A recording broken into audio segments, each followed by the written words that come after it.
Alright, so we're always keeping a really close eye on ProtonDB to see what's happening with Linux usage, right? But honestly, you can dig into that data for a ton of other things, like figuring out how many games are actually running well on Linux. Now, ProtonDB used to ask people to rate compatibility using those old wine ratings up until the end of 2019. After that, they flipped the script. Instead of asking for a direct rating, they just started collecting all the user observations and then cooked up their own rating based on that. And that's actually how we do it over here at Boiling Steam too. We start with the observations and then assign our ratings. Here's the quick breakdown. Platinum is shown as green. These are the games that run absolutely perfectly, right out of the box. Gold gets a light green color. Almost there, but you might need a small tweak or a quick configuration change. Silver is presented in yellow. They aren't perfect, but hey, they are still totally playable. Bronze gets the red color. These are the games that fall awkwardly in between silver and, well, Borked. And Borked is shown as dark red. This is the end of the line. Games that refuse to launch at all. And there you have it. The progression of these categories from 2018 to 2025 in a single image. The chart we're looking at tracks all 5 of these categories over time. Remember, each month's sample is a mix. You've got old classics, recent releases, and brand new stuff. There's a bit of a leaning toward newer titles because that's what gets people excited to file reports, but popular games that everyone keeps playing get reports all the time too. So when we actually look at this graph, a few things jump right out at us that we can totally confirm. First off, we're seeing a steady, consistent increase in the percentage of games that run right out of the box on Linux. That's a huge win, and it shows the continuous hard work from the Wine and Proton teams to make sure new titles, and even older ones, just work. Now, you might notice that the progress in those top tiers, the Platinum and Gold categories, seems to have slowed down just a little compared to the crazy pace we saw back in 2022 and 2023.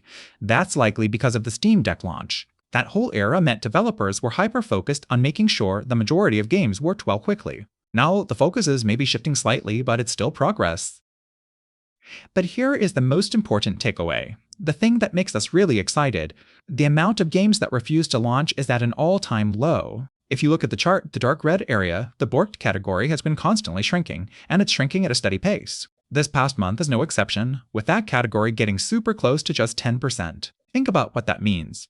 It means that close to 90% of Windows games, the vast majority, will at least manage to launch on Linux. That's a massive barrier broken down.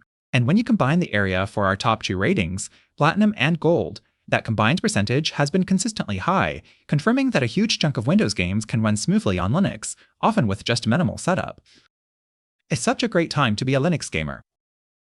So, why are those last few games still in that stubborn Borked category? Well, it breaks down into a few clear reasons. The first reason is the most frustrating, when developers actually sabotage things on purpose. We recently saw this with the MOBA March of Giants. If you try to run it on Linux, it throws up a message that is incredibly direct. It basically says, Wine, Proton, and Steam Deck are not supported by this application. That's a deliberate block, and there's really not much the community or Valve can do when a developer actively chooses to prevent Linux users from playing. Now, the second group is games that are initially Borked, but eventually get better. Take the MMORPG Blade and Soul Neo. At first, it wouldn't launch. But the community got involved. Tweaks were shared, and now, while it needs several specific configurations, it can be played. Then you have those few titles that seem to resist a ton of effort, like the visual novel Sickly Days and Summer Traces.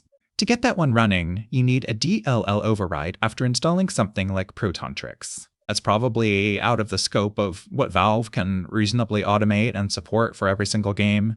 That's where the community really shines and earns its keep. Finally, the last big roadblock, and we all know this one, is anti-cheat technology where Linux isn't supported. This is where games are locked out, usually on purpose, by the developer or publisher, because their chosen anti-cheat vendor hasn't enabled Linux support, or they simply choose not to allow it. There's no quick fix for this one. The long-term strategy, the slow burn, is to make sure we get more and more gaming devices running Linux out there. If the market share keeps growing, eventually these developers and publishers will start to care about the loss of business they're incurring by locking out a measurable percentage of gamers. It's a marathon, not a sprint, but every Steam Deck sold is a step in the right direction. So, what does all this data tell us? The big picture is clear. Windows gain compatibility on Linux has been steadily, relentlessly improving over time. Even if you, the end user, don't necessarily notice a massive jump month over month, when you zoom out, the progress is undeniable. And we can't forget one of the biggest reasons for this consistent forward motion. For many new, high-profile titles, Valve is working directly with the developers or publishers. They're not just waiting for the community to fix it, they're ensuring the game runs as expected right on day one of release. That kind of top-down support is a huge factor in the success we see reflected in this entire chart.